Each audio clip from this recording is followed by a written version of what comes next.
ಎಲ್ಲರಿಗೂ ನಮಸ್ಕಾರ. ಈ ಡಾಕ್ಟರ್ಸ್ ಡೇ ಅನ್ನೋದನ್ನು ಡಾಕ್ಟರ್ ಬಿ ಸಿ ರಾಯ್ ಅವರ ಜನ್ಮದಿನದ ಪ್ರಯುಕ್ತ ಜುಲೈ 1ರಂದು ದೇಶಾದ್ಯಂತ ಸೆಲೆಬ್ರೇಟ್ ಮಾಡ್ತೀವಿ. ಏನಕ್ಕೆ ಇದು ಡಾಕ್ಟರ್ಸ್ ಡೇ ಸ್ಪೆಷಲ್ ಅಂತಂತಂದರೆ, ಯಾವುದೇ ಸೀರಿಯಸ್ ಆಗಿ ಬರಲಿ, ಪೇಷಂಟು ಆಕ್ಸಿಡೆಂಟಾಗಿ ಬರಲಿ, ಯಾವುದೇ ಕ್ಯಾನ್ಸರಿಂದ ಬರಲಿ, ಯಾವುದೇ ಕಾಯಿಲೆಯಿಂದ ಬರಲಿ, ಒಬ್ಬ ಒಳ್ಳೆಯ ವೈದ್ಯ ಅನ್ಸ್ಕೊಂಡವನು ಯಾವುದೇ ರೋಗಿಗೆ ಕೆಡುಕನ್ನು ಬಯಸಲ್ಲ.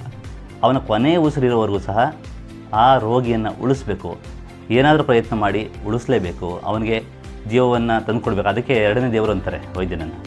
ಅದಕ್ಕೆ ಇಷ್ಟೊಂದು ಹಗಲು ರಾತ್ರಿ ಎಂದೇ ಅವರ ಸ್ವಂತ ಇಚ್ಛೆಗಳನ್ನ ಬದಿಗೊತ್ತಿ ಅವರ ಸುಖವನ್ನೆಲ್ಲ ತ್ಯಾಗ ಮಾಡಿ ರೋಗಿಗಳಿಗೋಸ್ಕರ ಶ್ರಮಿಸುವಂತಹ ಈ ವೈದ್ಯರಿಗೆ ಒಂದು ಕೃತಜ್ಞತೆಯನ್ನು ಸಲ್ಲಿಸುವಂಥ ಒಂದು ದಿನ ಇದು. ವೈದ್ಯರ ದಿನಾಚರಣೆ ಶುಭಾಶಯಗಳನ್ನು ಕೋರ್ತೇನೆ. ಈ ಸಂದರ್ಭದಲ್ಲಿ ನಮ್ಮ ಆಸ್ಪತ್ರೆಯ ವೈದ್ಯ ವೃಂದದವರಿಗೆ, ಹಾಸನದ ಎಲ್ಲ ವೈದ್ಯರಿಗೆ ಹಾಗೂ ದೇಶದ ಎಲ್ಲ ವೈದ್ಯ ವೃಂದದವರಿಗೆ ವೈದ್ಯರ ದಿನಾಚರಣೆಯ ಶುಭಾಶಯಗಳನ್ನು ಕೋರ್ತಾ ಇದ್ದೀನಿ. ಜೈ ಹಿಂದ್, ಜೈ ಕರ್ನಾಟಕ.